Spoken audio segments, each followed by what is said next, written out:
morning, everyone. Thank you for joining us this morning.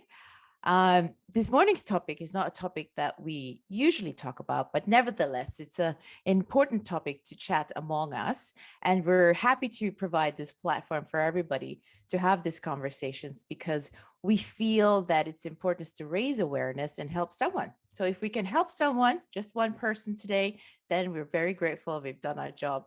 So today is all about pelvic floor dysfunction in connection with menopause. And we're joined this morning by Wan Hui, who is one of the lead physiotherapists at City Osteopath and Physiotherapy. Before joining the team in City Osteopath and Physiotherapy, Wan Hui was a senior physiotherapist at SGH, and she specializes in training and managing pelvic dysfunction in both men and women. So let's welcome Wan Hui. How are you this morning? Hello, I'm good. Thank you. Hi. So you have some slides for us to go through, and then what we're going to do is we'll go through that, and then we'll do Q&A after. Is that okay? Does that sound good? Yep. Okay, let's start. Let me Yeah, if you can share. Yeah, okay. So hello, everyone. As introduced, my name is Wan Hui. I'm a women's health physiotherapist from City Osteo and Physio. If you just give me a few minutes, I'll introduce myself in terms of my physio kind of growth. So I've been a physio for the past 12 years now. And in the last 7 years, I've worked with both women and men in terms of improving their pelvic health. I got a graduate certificate in pelvic floor physiotherapy back in 2015, and I went on to complete my master's in women's health and continence in 2019. So I'm really, really pleased to be invited today for this talk to be able to share because my special interest is really in helping anyone with bladder, bowel, and sexual health issues. So big thank you again to Expat Living for this opportunity to share, and thank you everyone for taking your time to join us today. So as mentioned, really today is about pelvic floor dysfunction associated with menopause. In simpler terms, we're just looking at how menopause affects our bladder, bowel, and sexual function. So after that, we'll really be moving on to talk about what can be done to prevent or reduce any of the symptoms that you might be experiencing, okay? So first of all, estrogen is one of the main female sex hormones and is definitely the main hormone we are talking about when we talk about menopause. So as you can see here in these two infographics, estrogen is involved in almost all the systems in our body. So if you look at the infographic on the right, from the brain to our blood vessels, breast, vagina, and to the bones, estrogen improves the function of virtually every system within the female body. So it's really no wonder that we might experience changes as the amount of estrogen in the body declines as we grow, okay? This graph here shows the amount of estrogen within the female body through our lifespan. So I'd like everyone to know that these are really normal changes. We just need to kind of be aware and understand that, hey, you know, my body is just changing as I'm growing older with it. If I am aware and I know what to do, potentially a lot of the changes, the discomfort that you feel can be managed. You definitely are not alone and you don't have to suffer any of these symptoms in silence, okay? So as you can see, the amount of estrogen declines slowly over time. And then there is just a sharper decline after we turn 40. In about the year or two before the actual menopause, there is a greater fluctuation in this decline. So this is because the brain is sensing, the estrogen levels are really starting to drop now. And then it signals the ovaries to really produce more estrogen, okay? This hormonal fluctuation can then lead to some uncomfortable symptoms such as hot flushes, mood changes, vaginal dryness, and then memory problems. So in the year leading up to menopause, menstrual cycles become irregular and they eventually stop. When a woman stops having their menstruation for 12 months, then she is said to have menopause. So I'm talking about menopause from a pelvic health physiotherapist's point of view. So we'll be looking specifically at the urinary system right now. So we have a pair of kidneys that filters our blood. The urine that is created then flows down into the bladder, and then it's stored there.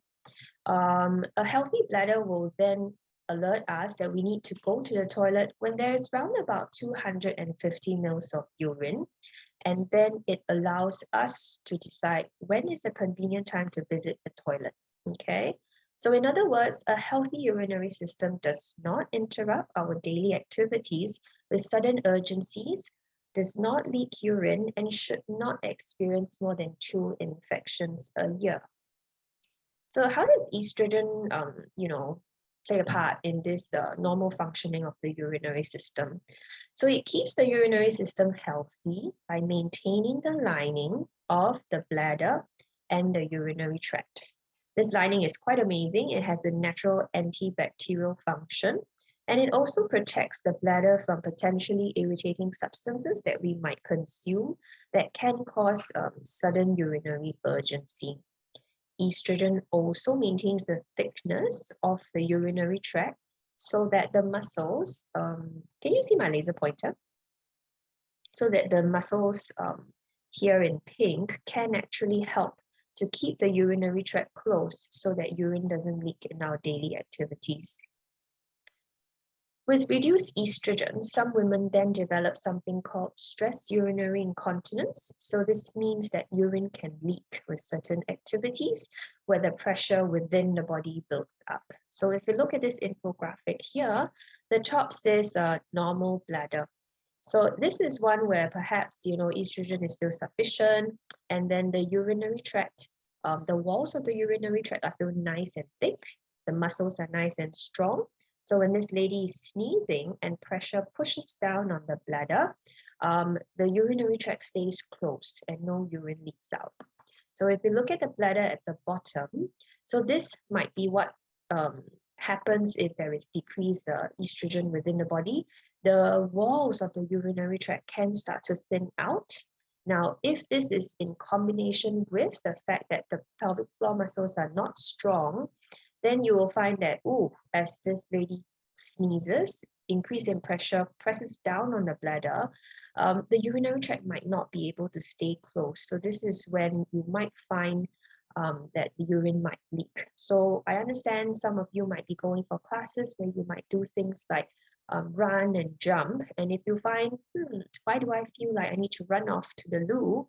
That might be because there is reduced support and closure of the urinary tract. Okay. So something else that some women might develop another condition known as the overactive bladder. So this is when we experience increased urinary urgency. You might be going to the toilet more frequently than you usually would. But when you eventually get there, you're like, wait a minute, the amount of urine that you excreted is smaller than you expected for the amount of urgency that you felt. So one of the reasons why this might be happening is that protective lining of the bladder might be thinning out. So then your bladder is becoming more sensitive to what you're drinking, especially if you're someone who likes to drink things that are sour, gassy, or contains caffeine. Then you might find that, yes, with reduced estrogen, your body might start to become more sensitive to these drinks as compared to before. And because this lining also fights against infection, as mentioned previously, some ladies do experience frequent urinary tract infections with menopause. So the thing about urinary tract infections is that with each episode, this lining thins out even more, which is why, if you do find that you think you might be having urinary tract infections, it's important to seek help early, and not to kind of, go like, I'm just going to leave it. I'll see if it can go away, because as the protective lining thins out, then you are potentially kind of leaving yourself more vulnerable to future infections. And if you're wondering, I should be seeing a GP instead of a women's health therapist. So I agree, medical intervention, the medication, the urine test, really should be the first thing that you are doing. And then after that, if you do find that, hey, year on year, you're getting 2 or more urinary tract infections, then that is perhaps a signal to you that, is it some other factors causing you to be more susceptible to these recurrent infections? So this is when a visit to the pelvic health therapist or women's health therapist to get yourself assessed will be very helpful, rather than keep having to go on antibiotic courses when you go back to see the doctor. Okay. Okay, now we are moving on from the urinary system to the reproductive system. Normal function of the reproductive system. So we're looking at specifically cells within the vaginal wall. Okay, so there are cells within there that produce natural vaginal mucus. This mucus keeps the lining moist and thick. So this mucus also maintains an acidic environment that prevents infection. Ligaments within the body. So if you look at the uterus and you track it downwards, and right at the opening, that's what we call the cervix. There are 4 large ligaments that grow from the cervix. It supports the vagina, keeping it within the body. So why is this important? Because things need to be in the right place for it to work properly. So if you want your bladder, your bowel, and of course to have good sexual function, things need to be in the right place. So a healthy vagina is really one that is lubricated, stays within the body where it's protected, and it should not experience more than 2 infections a year. So again, what does estrogen do in terms of, how does it influence the reproductive system? So it keeps the vagina healthy by keeping the cells that produce the natural vaginal mucus active to prevent dryness and infections, okay? It also maintains blood supply and skin elasticity within the vagina. The pelvic floor muscles and ligaments within the pelvis function better under the influence of estrogen as well. So like I've mentioned before, these provide support for the bladder, uterus, and bowel, keeping them within the body. So with reduced estrogen, less vaginal mucus is produced, and this can lead to vaginal dryness, which can also result in discomfort or pain with intercourse. And for some ladies, recurrent vaginal infections, because as mentioned, that lining and that moisture is good for keeping the environment kind of acidic, so then that fights against infection. There's a condition known as pelvic floor prolapse that can happen with reduced amount of estrogen in the body. So this happens when there is a descent of either the bladder, the uterus, or the bowel into the vagina. So if we look at the second picture from the left, it is called cystocele. Okay, so this is where the bladder has kind of like fallen into the vagina slightly. The picture right in the middle shows the bowel pushing forwards into the vagina. So these are the different possibilities. So please don't be alarmed. Typically when this happens, you will be able to feel it. So ladies do feel like, oh, there is a heaviness within the vagina, or when you're washing yourself, you feel an actual bulge in the vagina. So this typically occurs when the pelvic floor muscles are not strong and the muscles and ligaments are kind of lax without the stimulation from estrogen. So later on, we'll be talking about pelvic floor muscle exercises. I hope you can join in because really, if you are looking at, going for walks and keeping your arms and your legs strong, then you really should be paying attention to how strong the pelvic floor is, just to make sure that you can prevent these issues in the future. Okay, we're moving on from the reproductive system into the digestive system. So if we look at this picture here, the rectum is really that last part of the large intestines.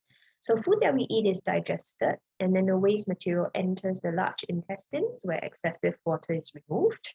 And then this is where we are trying to make the perfect poop. So the perfect poop I like to call is basically poop that is not too soft, or poop that is not too hard. So then when the intestines are moving along, it moves, the fecal matter move along easily, okay? So when the fecal matter enters the rectum, which is the last part of the intestines, we then feel the urge to move our bowels, okay? This sling here is a part of the pelvic floor muscle. It creates this little angle, right, where the rectum joins to the anus. So this angle helps us to maintain control. So then when you feel the urge to go to the toilet, you do get sufficient time to get to the toilet confidently. When we decide to open our bowels, so this is what happens, the fecal matter enters, and then the pelvic floor muscles need to be able to relax. the ligaments and muscles need to support the rectum so that it doesn't start to sag with the weight of the fecal matter in there. So then hopefully it's an easy exit. The stools just slide right out. Okay, then not much effort is required on our part. So this is what's supposed to happen normally for us to do an easy poo. All right.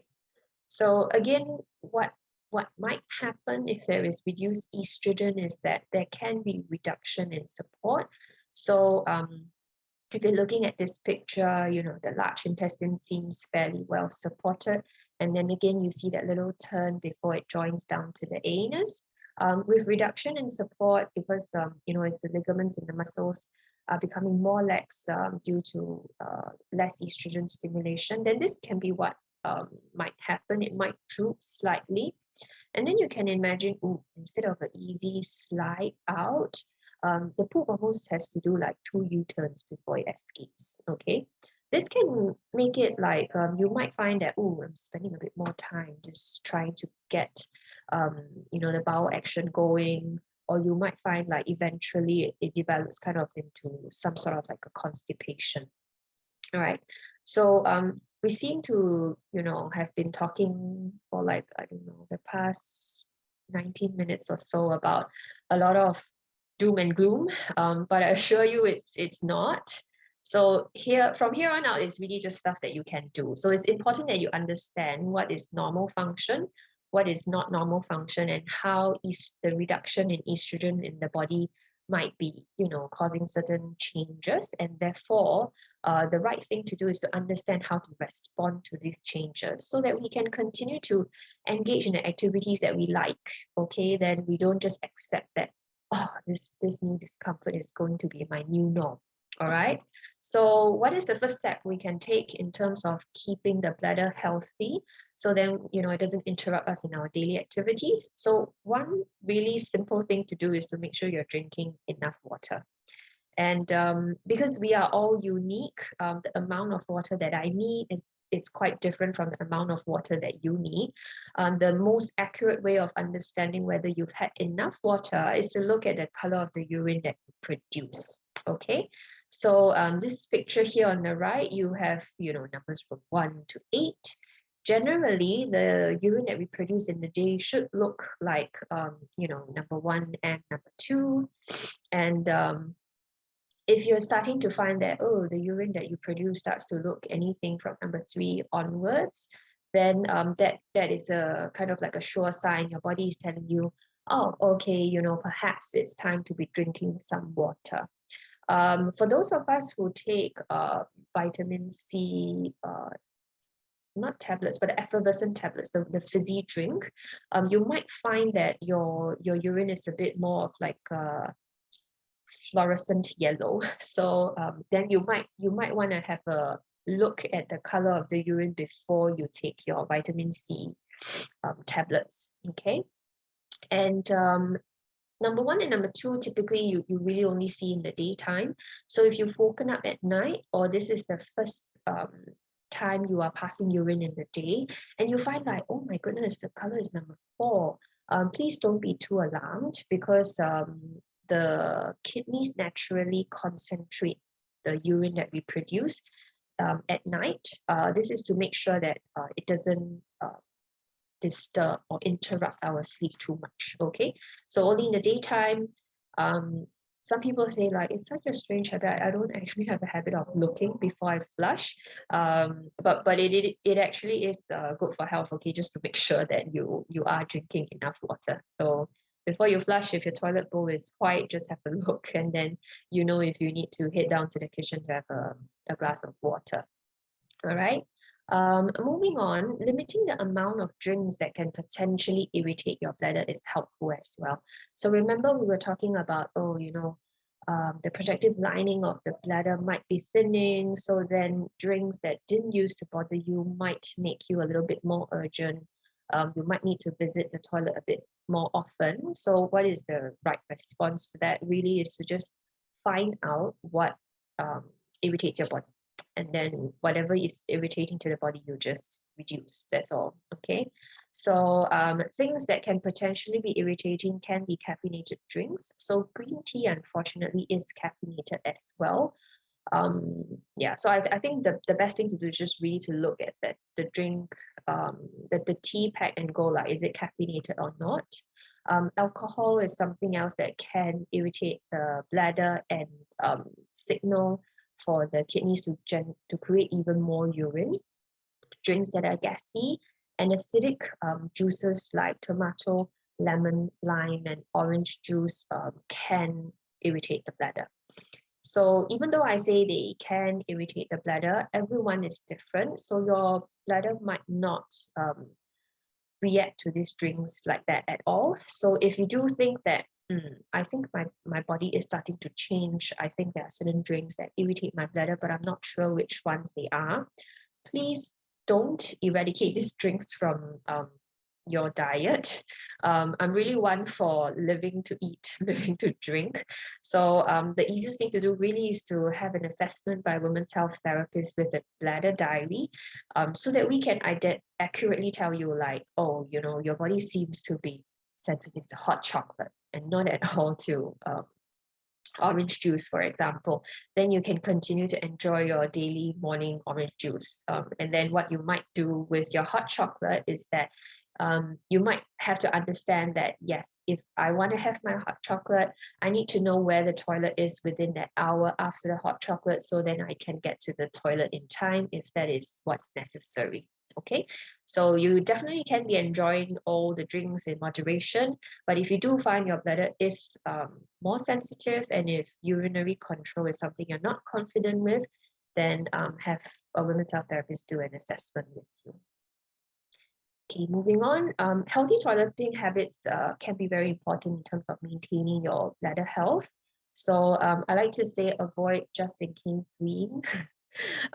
If anyone is asking what is just in case weeing, it is basically going to the toilet when you don't really feel the need to, but you went anyway because either you feared, you know, that you can't find a toilet later, or it's just like convenient because you walk past the toilet. Okay. There are times that a just in case wee is a sensible thing to do. So just before you go to bed, just before getting on a plane, are just some examples. But if you have doubts on whether you're going to the toilet too often, again, seek help. So see a women's health therapist. We can then explain more about how to measure your urine output and explain healthy urine volumes that adults should be expelling. So then you can kind of be on top of your bladder function. And because the bladder and the bowels are right next to each other, their functions will affect one another.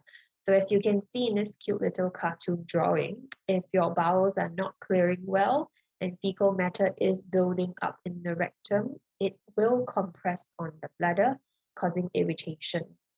So this can actually lead to frequent need to urinate or even urinary leakage. So try to ensure that you're emptying your bowels well and aim for at least one bowel action every 3 days. If you can go on a daily basis, I think that's fantastic. But as with anything, normal is a range. So anything like going to the toilet to move your bowels 3 times a day to 3 times a week is actually normal. Okay, so we'll talk about how to make it easier for you to move your bowels in the next few slides. Okay, so talking about vaginal health, how do we maintain that? So we already understand that the vaginal skin can become more delicate with menopause. So then understanding how to care for the skin becomes very important. So first of all, we have to avoid washing the area with soap when you're showering. Okay, so it's okay to be washing the groin area with soap, but try to avoid washing the labia, the entrance of the vagina with soap. If you want to use just water and wash the area, that's perfectly fine. Because remember, the lining has its own antibacterial coating. If we are washing the area consistently with soap, then that what happens is it can cause more dryness.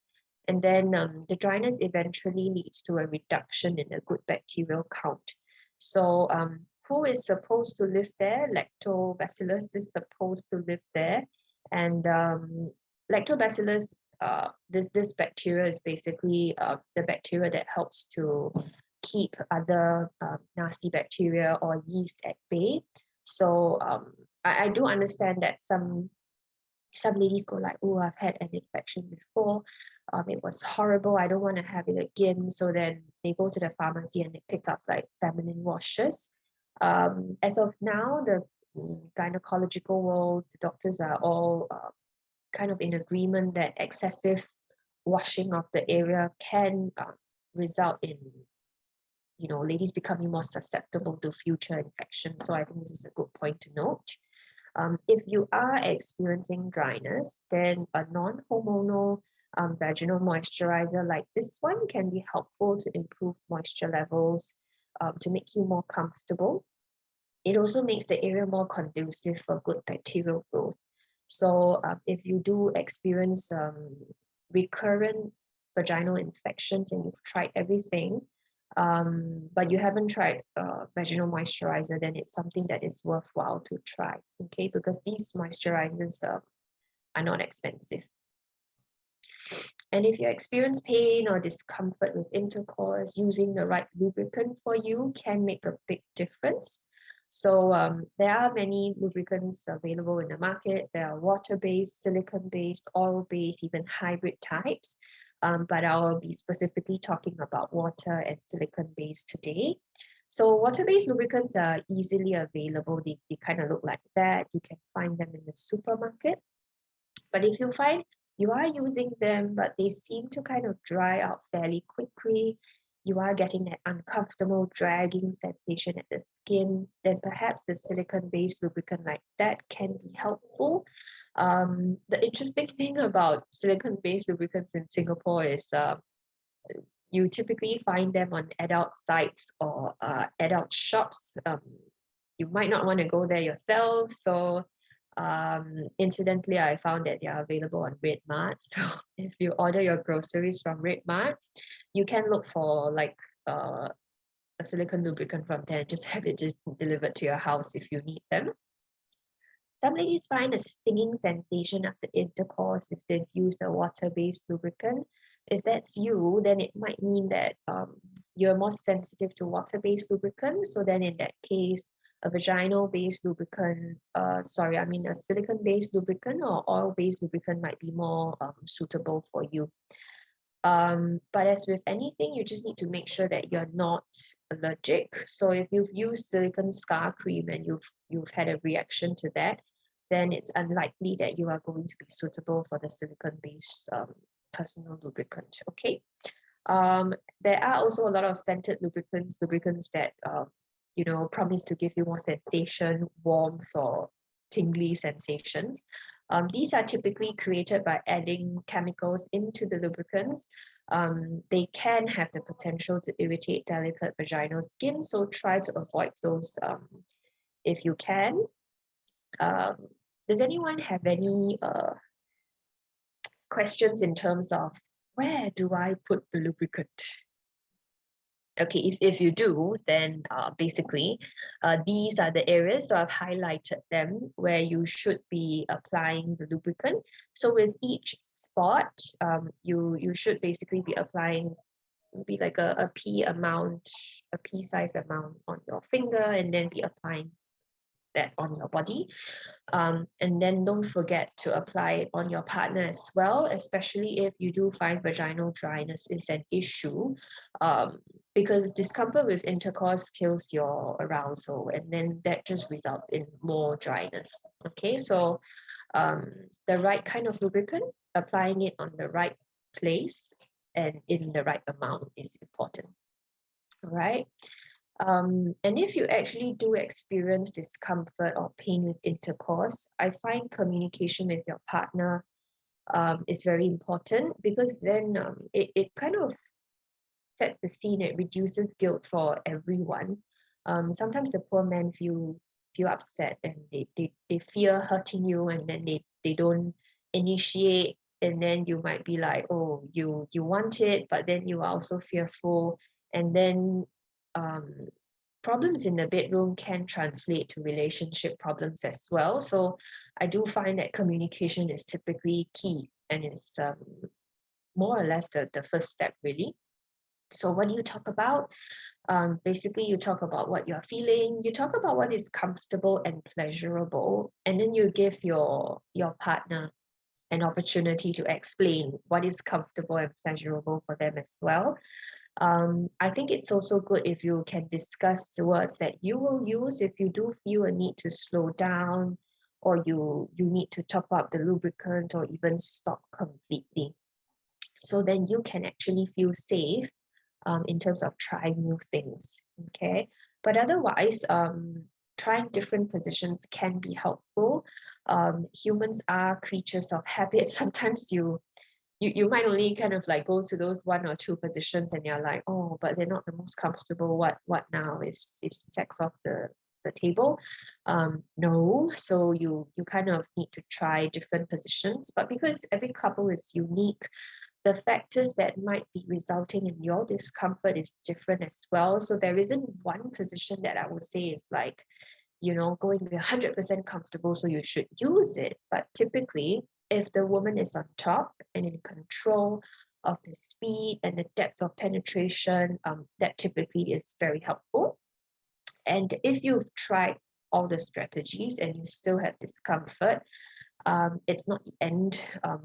Definitely, if you come see a women's health physio, we can help you with the individualized assessments and the plans. So don't go off thinking that you can't have pleasurable sex anymore. That's not true. And for ladies who don't have pain but experience, reduced sensation with intercourse, then again, an assessment on what might be the factors contributing, helping you to understand your body again, your anatomy, and how it has changed at this stage of life will be able to improve your sensation and your sexual function. Okay. And now we're moving on to bowel health. Making sure that you're drinking enough water, as mentioned previously, is really helpful, because if your body is typically dehydrated, then the stools that you produce will be really hard. So you can imagine if your intestines are trying to push stools forwards, push digested food forwards, but the stools are really hard, then it makes it more effortful for the intestines to push this harder poop along. And then eventually when it makes it to the rectum and you're trying to open your bowels, harder stools will find it more difficult to kind of go through that curve to escape the body. Okay. So what are ingredients going into making a good poop? That would be water and sufficient fiber. So if you look at this picture of a plate on the right, this might be quite familiar to all of you who have seen the health promotion board advertisement on that quarter half thing for good proportion of what to eat. Then a quarter of your plate should be filled with grain, a quarter with meat and alternatives, then half should be for fruits and vegetables. Really, there isn't one thing that is good, one thing that is bad. It's really that proportioning. So making sure that you have enough fiber and different kinds of fiber will make it so that your poop is not too little, so then the intestines can't quite push it along well, and you don't have a big ball of poop. If you've been eating nothing but salad for all 3 meals, then because we're not goats, we don't have the enzymes to break down the leaves. It can then create a big bulk of fecal matter that you are going to have to expel. So it's always about a balance, okay? And engaging in appropriate activity. So the recommendation by the World Health Organization right now is 150 minutes per week of moderate activity. Choose something that you like, be it cycling, brisk walking, jogging, swimming. The reason why activity is helpful for maintaining bowel health is whenever we are bending over and we're moving, the compression actually massages the intestines, keeping it active. So this is why you might find if you have family members who are not well and they're not able to move around, and they have to kind of be assisted, or they're resting in bed most of the time, they typically do develop constipation. So drinking well, eating well, and moving well are basically the ingredients to a good and easy poop. Okay. And then if you're wondering, is there a position that can make it easier? The answer is yes. If you can keep your back straight and lean forward, typically makes it a lot less effortful, because this position is the easiest for the pelvic floor muscle to relax. So then the stools can come out more easily. If you are able to position your knees slightly higher than your hips, not all of us are going to need the footrest. I'm 1.6. Typically, I'm tall enough for most toilet bowls so that I'm in a good position. But if you are smaller than I am, then you might benefit from using a footrest. Okay. I don't typically tell everyone to go out to buy a footrest, a footstool, or squatty potty, because having additional items like that in the toilet can become a trip hazard, especially if you do visit the toilet at night. So there's no need to buy a footstool if you are 1.6 and above. Okay, and if you're able to adopt the right posture, basically if you are able to lean forward and rest your elbows on your thighs, there is no need to get that footstool. Knowing when your body is ready to do a pull and going when it is ready is going to be very helpful as well. So there is something called the gastrocolic reflex. So whenever we eat a warm meal, the body can sense that there is food coming into the digestive system. This is when your rectum becomes more active and it starts to push any fecal matter down towards the anus and expel it. So generally your body might give you the signal that you do need to go to the toilet thereabouts that 30 minutes after a warm meal or after waking up. So it will be helpful if you gave yourself that 30 minutes to 1 hour of quiet time during your meals and after you've woken up. So try not to wake up and then go to the toilet, wash yourself out and run out the door and go for activities, because it might mean that you might miss the opportunity to do an easy poo. Okay, so if you do feel the urge to move your bowels, try not to delay it for too long, because remember I was saying your rectum starts to push the stools forwards. If it's sensing that the opening, the anus is not relaxing because you're not in the toilet, what happens is the rectum goes on what I call a reverse gear. So it goes forwards for a while. You feel the urge to go to the toilet, but if you make the executive decision that now is not a convenient time and you held on, your intestines, your rectum will go on reverse gear and it will push the poop back up into the body. So ultrasound studies have confirmed this. We have seen poop coming down. We get the subject to hang on, and then the poop goes back up and out of view. So so yes, if you do have issues with doing a poo, then try not to delay for too long. And if despite trying all of this, you are still having difficulty passing motion, or if you're experiencing anal leakage, please see someone for individual advice, okay? So I've spoken about the pelvic floor muscles for a couple of times now. Where exactly are these muscles? If you are in a convenient location, you can join me in finding your muscles, okay?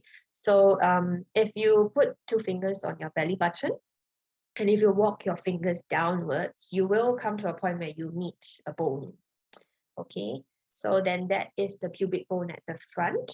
And if you take 2 fingers and you put it on your back, and again, you're walking down the middle, you will find a point where the bone kind of like drops off. So that's where the tailbone is.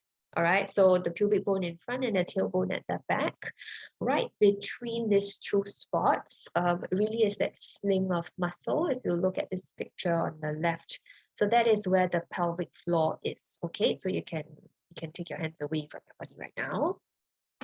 These muscles function to help us maintain bladder control. So as mentioned previously, if the muscles tighten, then it keeps the urine inside. When you need to go to the toilet to empty your bladder, these muscles need to be able to relax for that to happen normally. The same applies for bowel function. The muscles need to be activated and engaged for you to be in control. And if you need to move your bowels, then these muscles need to be able to relax. The pelvic floor contractions actually contributes to an orgasm in both the men and the women. So this is why it contributes to healthy sexual function. And last but not least, because of the location, it sits right at the base of our pelvis. It supports the organs to allow us to have pain-free movement, allows us to move without our organs falling down. So now we will actually watch a video on the pelvic floor in action. But before that, let me explain what is this greeny image here. It will move in a little bit. So if you can see a black triangle, I wonder if you can see my laser pointer, but this black triangle here is the urine that is in the bladder, and this is a urinary tract. So on this model here, bladder and urinary tract, this brighter line here on the left of the gray image is actually the pubic bone. And this darker line here is the vaginal canal, all right? So this lady is going to start coughing. I want you to just pay attention to what happens to the bladder as she coughs, all right? So just wait for her, she's going to cough, and you see that downward movement, and then she turns on her pelvic floor, and then she coughs again. So later on, we'll have a look. So basically, she coughed for the first time without using her pelvic floor, and then you can actually appreciate how much movement there was. So the bladder and the urinary tract was pushing backwards and downwards into the vagina. And then later on, what she did was she engaged her pelvic floor and she coughed, and you will notice that there is a lot less downward movement. So there's the cough. She engages her pelvic floor, there's a lift, and then there is much reduced movement. So if you're not actually, having urinary leakage with a cough, do you need to do this? It is actually a good habit to develop, because this simple maneuver, by engaging the pelvic floor before you cough and sneeze, before you lift anything heavy, can help to prevent unnecessary stretches on your pelvic ligaments. I like to call it preserving our spare parts, because unlike a car, you can't just go to a mechanic and get your spare parts replaced. It just ensures that your bladder, bowel, and sexual function is preserved for a longer period of time if you start developing habits like that. Okay, so this is when we have to start to learn how to move our pelvic floor. Okay, so if you feel comfortable enough, you can stand up and give this a try. If it's not convenient for you to stand up, you definitely can try this seated as well. So later on, what you should feel and see is that there should be movement in the center. Okay, but before that, how do you actually turn on your pelvic floor muscles? So you think about basically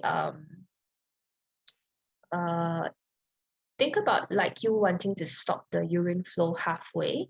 So then you're kind of pulling the vagina back into the body almost, and then you're trying not to pass wind. Okay, so if you look at this model here, she's going to start to turn on the pelvic floor. So you see there's a lift right here in the center. This is the right movement.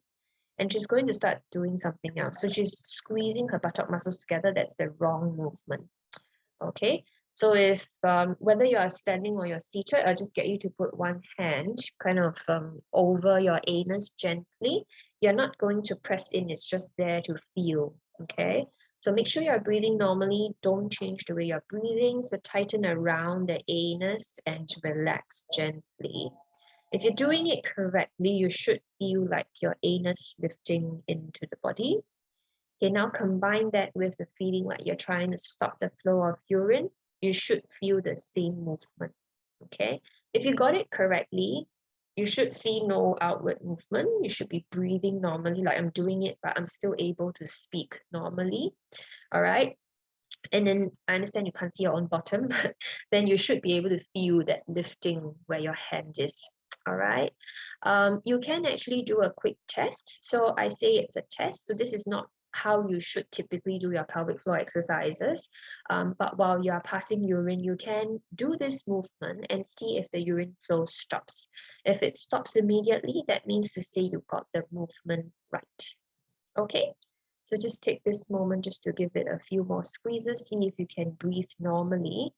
Okay, if you look at me, if you find yourself moving up and down in your chair like that when you're trying the movement, that means to say you are using your buttock muscles, not so much your pelvic floor muscles. So just see if you can do the movement without actually moving up and down in your chair. Okay, so how do we use our pelvic floor muscles in our day-to-day activities? If you can gradually develop a habit of turning on your pelvic floor whenever you're expecting pressure to build up in the body, then that is going to prevent that downward movement that you saw in the video just now. So that is during activities like coughing and sneezing, bending over to pick up something, especially if that something is heavy, and then if you're exercising or you're exerting for whatever reason. If you're wondering, oh, I don't really have time to do my pelvic floor exercises, the good news is you don't need a gym membership. You don't even need to step out to do your pelvic floor muscle exercises. It can be done anytime, anywhere. So when is that? If you're standing in the lift lobby waiting for a lift, the lift is moving, or you're waiting for transport, right there is when you can activate your pelvic floor and exercise the muscles. If you're seated for a meeting or a meal, this is also, good time for you to be exercising your pelvic floor. So now you know how to move the pelvic floor. How do you actually exercise it? So this is just an example. You can try to turn on the pelvic floor, breathe normally, remember, but try to maintain the contraction for 5 counts before you relax completely. As with any exercise, engaging the muscle is important, but relaxing it completely is just as important, okay? If you are able to do this comfortably, then you can try to repeat 10 times, and then you can repeat this 3 to 6 sets. Okay, just as I was saying, we are all unique. Our abilities to control the pelvic floor is different as well. So although I've given you this example, you need to listen to your body. If you find that you're not quite able to maintain the contraction, you can't feel the contraction, then it might be that this particular exercise might be too difficult for you. And especially if you do have issues, then I think having someone check out your pelvic floor before you embark on the exercise regime is going to be helpful. Okay. So what's next? Because the muscle lives on the inside of the body, it's not something that you can see very easily.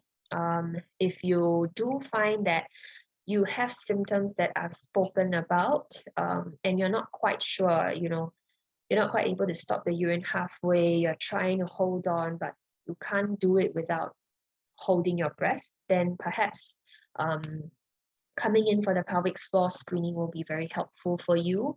Even if you don't have any issues, you're just wondering if you're moving your pelvic floor well, do pop by for the pelvic floor screening. So if you're interested, you can scan the QR code here to book your slots.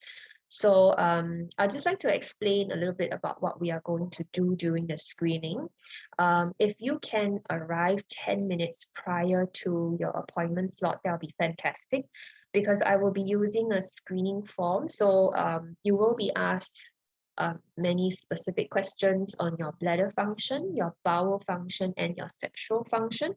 This is so that I don't miss any potential issues that you might be experiencing that you might not actually understand that is not normal. So it's to help me to identify all the areas that I can help you with before I actually meet you for the real-time ultrasound scan. So for the appointment, we will be using the ultrasound machine so that you can see the movement of your organs. So much like the videos that I've shown you just now, you will be able to see that on yourself. So if, when you're lifting, is there a good support of the bladder? When you're relaxing, is the muscle relaxing well? Because some of the issues that you might find, so perhaps if you've had pain with intercourse, the pain might be persisting because your muscles might be clenching in anticipation of pain. So that is why an individual assessment is important. Okay, so again, if you've had any issues, scan the QR code and you can book yourself in for a screening. If you do end up requiring treatment and you book in with us, then the screening fee will be waived. Okay, So thank you again for staying with us for the entire talk. I'm sorry it was 52 minutes of me chatting away. Yeah, I hope you found it useful and interesting. If any of you have any questions, I think I would like to take the time now to answer them. Sure. There's a few questions on the chat actually. So if you stop Okay. sharing, then we can go back to, yes, Yeah. perfect. Um, so one question is, does childbirth kick off the pelvis issues and then it just goes downhill from there? Or can you train your pelvic before actually having being Yeah. pregnant and then make sure that you have, those muscles ready? And then is that Yeah. something that we should think about? I mean, I've had my children, so I'm kind of like on the perimenopause stage at the moment of your chart. Yeah. So the more and more the research is showing us that is the changes that happen in the body during the pregnancy that basically predicts whether or not we are going to experience issues afterwards. So I definitely will say that if you have a good understanding on how your pelvic floor works, if you can make sure that the muscles are strong and they don't undergo excessive stretch with the weight of the baby, as well as the hormonal changes during the pregnancy itself, then potentially you can actually avoid a lot of issues. And if you are fortunate enough to have a normal delivery, then and if you've experienced one before, you know that your vagina hurts after that. Having a good grasp of how to work your pelvic floor actually can help with the recovery as well. So even if you didn't manage to, because you're like, nobody told me, it's not permanent damage, so it's never too late to start any kind of training. In all honesty, like, the body is quite amazing. The brain has the ability to change up to the point we die, so do our muscles. So it's really never too late to start any of the exercises. So if you haven't done any training before, you can start now. If you're currently pregnant, then definitely I would advise you to find out where your pelvic floor muscles are, and then learn how to strengthen them, because keeping them strong from there will help. Because if you're as with any system in the body, the function just goes down, down, down, down, down, down, down as we age. So then if you're increasing the function of this particular system, then as it goes down, you will find that it's less likely you will experience issues afterwards. Right. Okay. And yeah, I don't know. I think I have some sort of issue because, I've had two kids and I given birth like normally, and they came out 4 kilos each. Oh, So I got a great story actually for everybody. So I planned this trampoline fitness workout for expat living readers at Bounce. And we got there, I think some people had a coffee before and everyone was like really pumped to do it. And then the trainer was like, right, let's start and, bounce a little bit. And I kid you not, we were about 15 ladies. And I think 12 of us had to go to the bathroom before we actually bounced properly. So I think this is quite a common thing that, ladies have. And I think it's great that when you guys, when we had this conversation and we said, let's do a talk about it, it's fantastic because we can sort of raise awareness and let ladies think about, oh, actually, maybe I should go and see the guys at City Osteo and have it looked at. One of the other questions that I actually was on the chat is, what does the checkup, I think you mentioned it at the end with the pelvic floor checkup. How long does that actually take? Is it just like a scan and you have your yeah. conversation, and how long does that take? If it's the screening, it's a bit shorter. So there's 15 minutes, which is why it's important everybody to arrive 10 minutes early, because the questionnaire is quite lengthy because it's comprehensive. Yeah. I like to be thorough. I don't want to go like miss things out because you didn't think that it was something worth mentioning, but it actually was something I could help you with. So the session with me for the screening is 15 minutes. We will look at basically what are the issues that you are experiencing, so that when I am assessing your pelvic floor, I know what to pay attention to.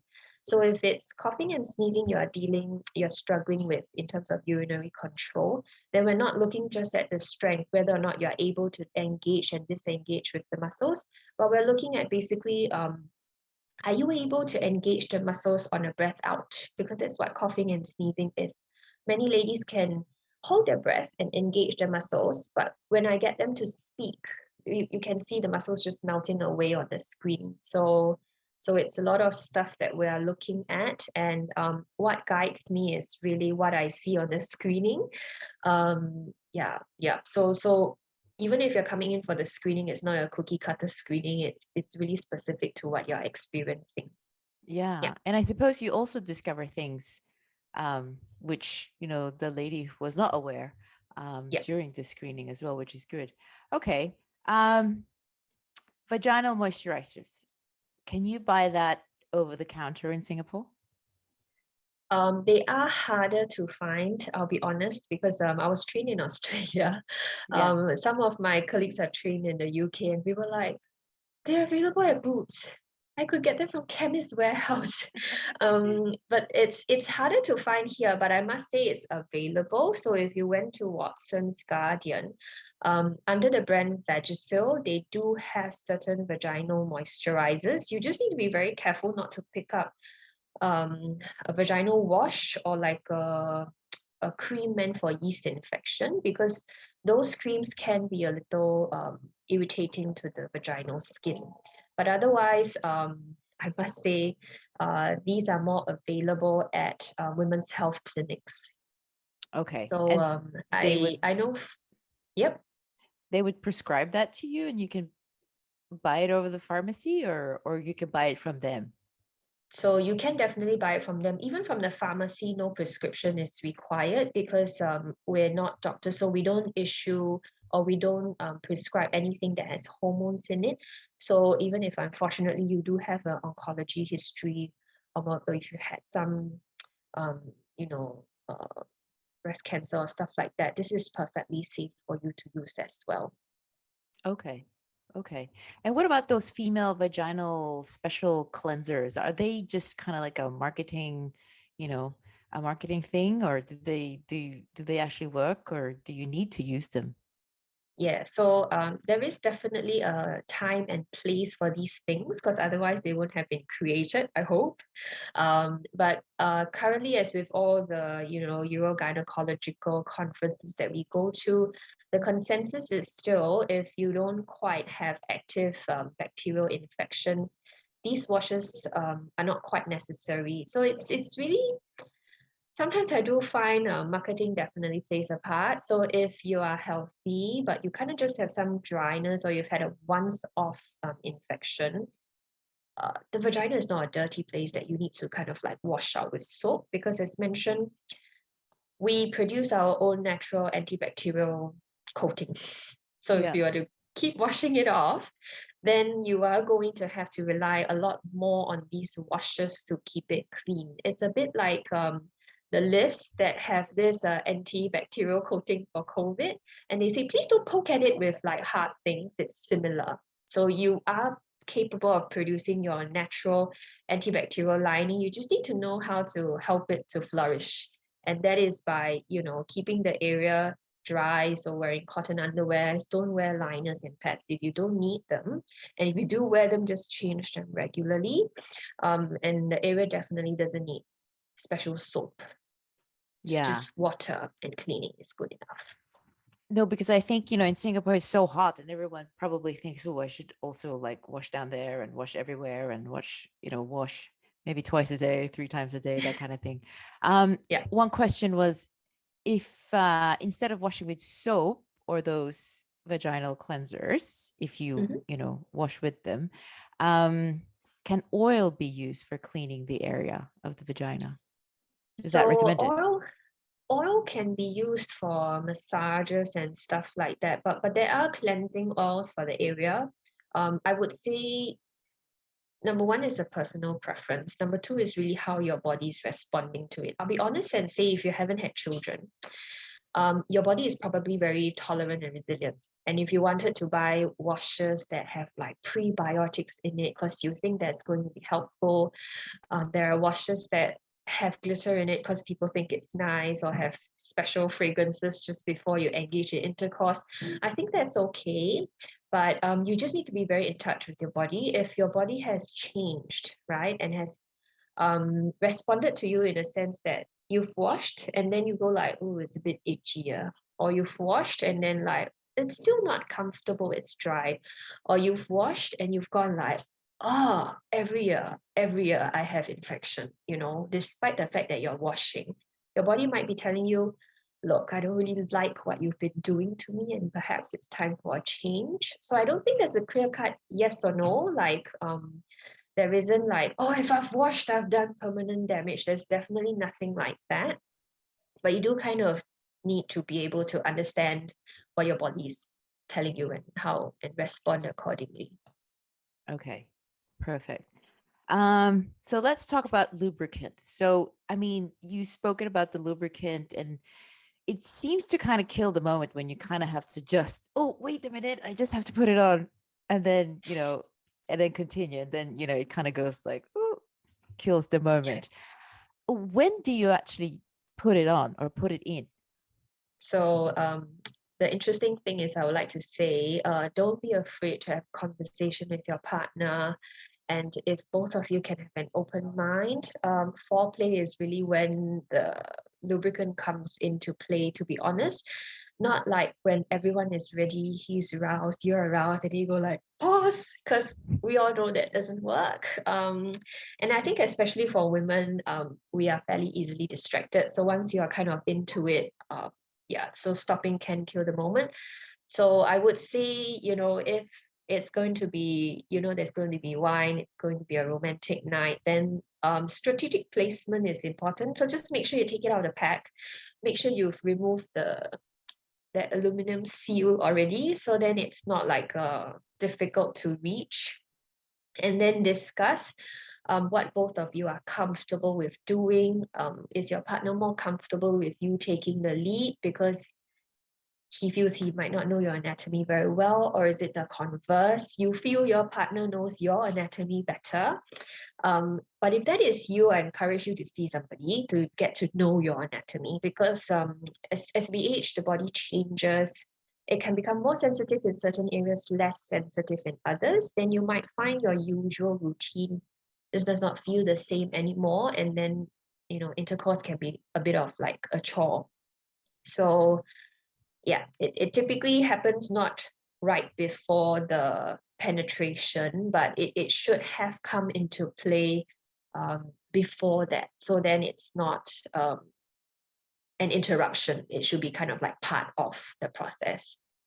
Yeah, because, planning it and saying, oh, tonight we're going to put it in the calendar, it kind of kills the whole idea. And Yeah. then, having sex on the kitchen counter doesn't, I don't know if that works as well with the lubricant. Well, I guess people just need to kind of, play it by ear and kind of try it out, right? Yeah, sometimes you can start off in the kitchen and then you think like, this is going to go somewhere. Move your partner closer to the bedroom where you've had it stashed. It's quite interesting. So some ladies have more than one bottle, and they have it in the different rooms that they know that some action might be going. Of course, with Yeah, children around, it might be more difficult, but typically some of these come in very discreet bottles. right. So yeah, it really depends on the dynamics of each couple, which is why I think it's nice that, yeah, we be creative. Right. Can I just ask a stupid question? These things have to go in the fridge? No, they don't have to go in the fridge. So Okay. silicone ones are nice because they're totally what we call inert. It doesn't react with the environment, your skin.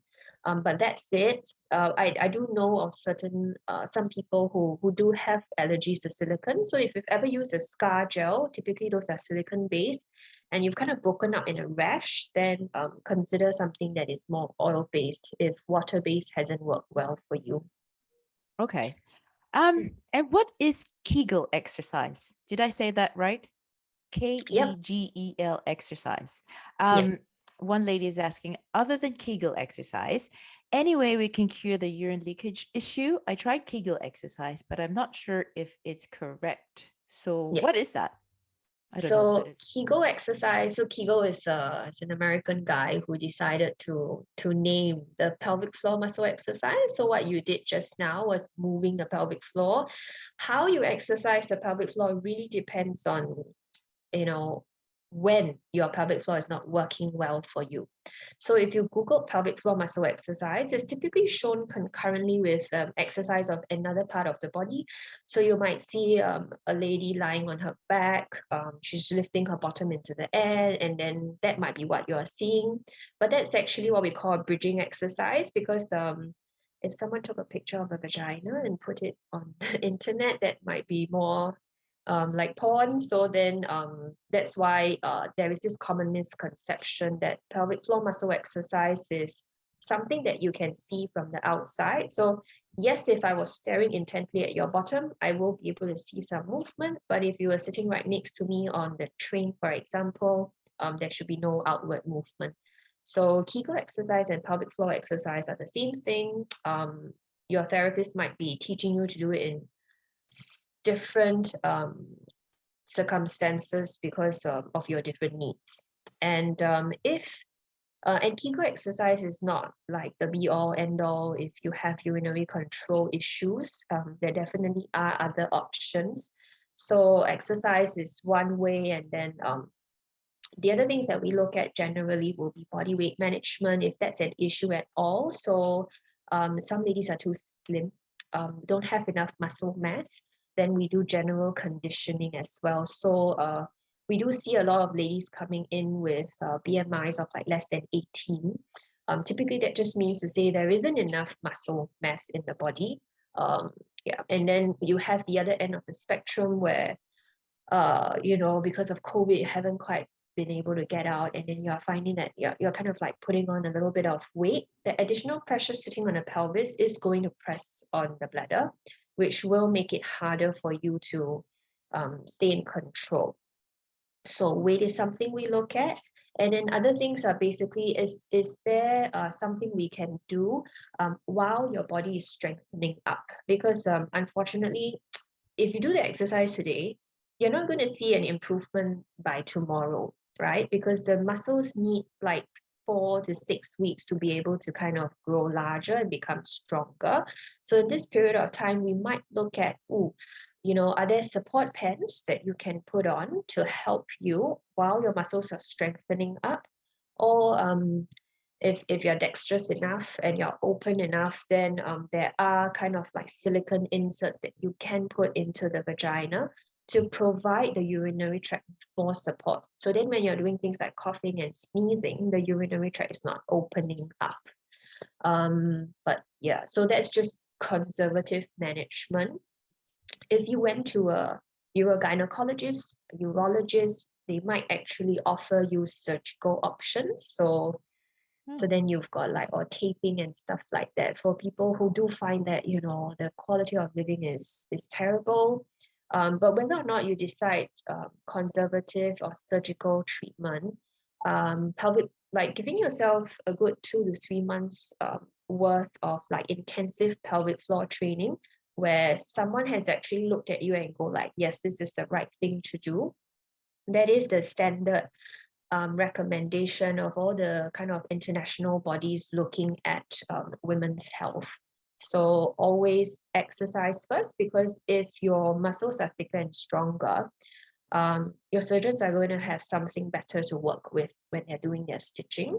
And then later on, after the surgery, if you went on and you continued your rehab, then you'll find that the effects of the surgery will be longer lasting. Because it's not uncommon that the lady will go like, oh, surgery fixed everything. And then 1.5 years later, they're like, oh, wait a minute, it seems to be like the problem is coming back. Because the body is alive, tissue is stretchy. So then what you will find is if you haven't quite gotten on top of the pelvic floor strengthening, then the tape will work until the tissues around the tape start to stretch. Then the problems might resurface. Yeah. But also like just improving your pelvic floor muscles now will also help you in the future when you get old, right? I mean, you don't want to be 80 years old or 90 years old or 100 years old, even wearing, a diaper or something Diapers. like that. Yeah. Because I've seen that in old people. I used to work in a home back in Denmark, and some of them they do have that. So you Yeah. want to just have, the prevention now and the preparation now, right? And then to have like the best opportunity of a great life a little bit Yeah. later down the road. Okay. So one question in the chat is, I have this just in case peeing habit. So she goes, just in case habit. I have no idea this actually was a bad habit until today. I always feel like going to the toilet, and it gets worse during wintertime. What can I do Mm. now? Wintertime, like as in when the temperature gets cold, I suppose. Yeah. Maybe entering in some sort of aircon room or something like Yeah. that. Is that, yeah, I think that's what she meant. Okay. What can The she do now? temperatures. So, if you can make sure that you can engage your pelvic floor muscles well, then your pelvic floor muscles will be very helpful in terms of getting you to overcome this habit you've developed. Remember, I was saying if you had the urge to open your bowels, then your rectum goes into reverse gear. The same thing actually happens in the bladder. So you feel the urge to go when your bladder is kind of like squeezing, then your brain can sense like, oh, there is increasing pressure within the bladder. So if your pelvic floor is kind of holding well, then what happens is it sends a signal to the spine, and then the spine communicates with the bladder. The squeezing bladder relaxes. Then that urge to go to the toilet subsides. So typically you need to um, you need to understand first, is it like the thought of going to the toilet triggers the urgency, or the urgency triggers the thought to go to the toilet? And then now an easy thing to do really is, whenever you feel the need to go to the toilet, don't move, stay calm, breathe normally, and do a set of your pelvic floor contractions. Now, after you're done with your 5, 10 contractions, however many you can do well and comfortably, feel for what's happening in the body. Do you still feel like you need to go to the washroom? If the answer is no, ignore the urge and continue with whatever you are doing. But if you've done your contractions and you go like, I still feel like I need to go to the toilet, it's okay to go to the toilet. Basically what you are doing is you're training the bladder to go like, okay, I can communicate with the brain, but I need to wait for the brain's response as to whether or not the body wants to go to the toilet. So then you are gradually training the brain, almost like your pet dog or your cat, to wait for your command on whether it's heal or is it to stop. So then you are gradually going to get back into control. But that said, we are assuming many things. We are assuming that the amount of urine in the bladder is really small for you. So if you have a measuring jug that you don't mind using for this experiment, you can actually kind of like wee into the jug. If you're going to the toilet just in case, and you are putting out 250, 300 mils, then that just in case really might be a legitimate need to go to the toilet. But if it's less than that, 150, 250 mils, then perhaps you can train your bladder to wait for a little bit more. Because I mean, we all have different drinking habits. So sometimes I get to the office and it's really cold. I might go like a cup of Milo, and then I might drink lots of warm water, and then I'm gonna like, my patient's coming in, but I'm not quite awake. I might go like a cup of coffee. So then in between each patient, I'm like running to the toilet. The receptionist is like, wait, like, aren't you telling people like how to control their bladders? Why is your bladder like not in check? And I'm like, I've got 500 mils of water, 250 mils of coffee, 250 mils of Milo. That's a liter of fluid. So then basically for the next 2 hours, I'm allowed to go to the toilet at least 3 times, and that should still be normal. Okay. So this is really general advice, given the fact that I'm assuming a lot of things. Okay. Yeah. I mean, we don't really know how much she drinks. For all we know, she drinks a liter, and she kind of has to, she's one of those people who just jugs down the water and has to go to the bathroom. So one last question. I don't know if you can answer this. If or when a person starts HRT in connection with menopause, does the symptoms of dryness down in the vagina does that get better in your experience or in your It opinion? typically should, but if your hormonal replacement therapy is oral in nature, some ladies do still find that the topical replacement is still necessary. So it really depends, but typically it should. If you find that with replacement, there is some improvement. For example, your mood is better, but you still find like, my vaginal dryness has not improved, then I encourage you to go back to your gynecologist or the specialist who has prescribed the hormone replacement therapy, because sometimes some titration is required. So they might start you on a loading dose, and then you might need a little bit more, you might need a little bit less. So some ladies start to develop like breast tenderness, and it's very troubling. So then they go back to the doctor, and the doctor goes, okay, we'll just reduce the dose a little bit. So go back to your doctor to have a check. Sometimes ladies do two kinds of replacement. They do an oral replacement, and then the doctor goes like, I don't think you actually need the hormonal gels for your vagina. Then what you can do is you can get the non-hormonal vaginal moisturizer, and that really might just make all the symptoms go away. Yeah. Okay, that's a good tip because HRT is quite tricky. I mean, that's another talk that we had before. But yeah, definitely it's with that, it's always a trial and error, isn't it? Some of That's it right. would work for others and some it would work, as the doses increase and decrease. Okay. Where does the screening take place? Is that in all of your clinics or is that specifically in just one? Currently, we are opening it for the Robinsons branch, but if it's necessary and there is sufficient demand, we can open it at the Novena branch as well. Because personally, I only run out of these two branches. So unfortunately, I'm not working out of the Guthrie House branch, so it will be at the Novena and the Robinsons branch. Oh, okay. The Guthrie House is the house, the place that I know where you guys are at. So I have to come and visit you in the other branches. Okay, and I Yeah. see Jin has actually sent she put on the chat a link of a book that people can download. Is that a download thing? Is that an ebook people can download? It's cityosteo.com pelvic screening. It's a No. So book. this is the link for the booking if you want Oh, for to the do booking. your Okay. yeah, yeah. Right. And if you can go to the women's health site, I think we do have some. Okay, if it's not up there yet, basically, yeah, we will put up more information in terms of what might be normal, what might be, some changes that you can pay attention to, and then what you can do up there for reading in future. Okay, definitely. Thank you so much. I am going Problem. to send the recording to everybody if they want to watch it again. And I'm also going Yep. to attach the QR code in our thank you email to everyone so that they can have a look at that again if they missed that in one of your slides. Thank you so much, Wan Thank Hui, you. for spending the morning with us and teaching us all about the pelvic floor. I'm definitely way much more informed now than I was an hour ago. Definitely I'm gonna come and see you for all of my issues, and I'll bring No the problem. 15 of my friends who I went jumping with. My Thank pleasure. you. Yeah.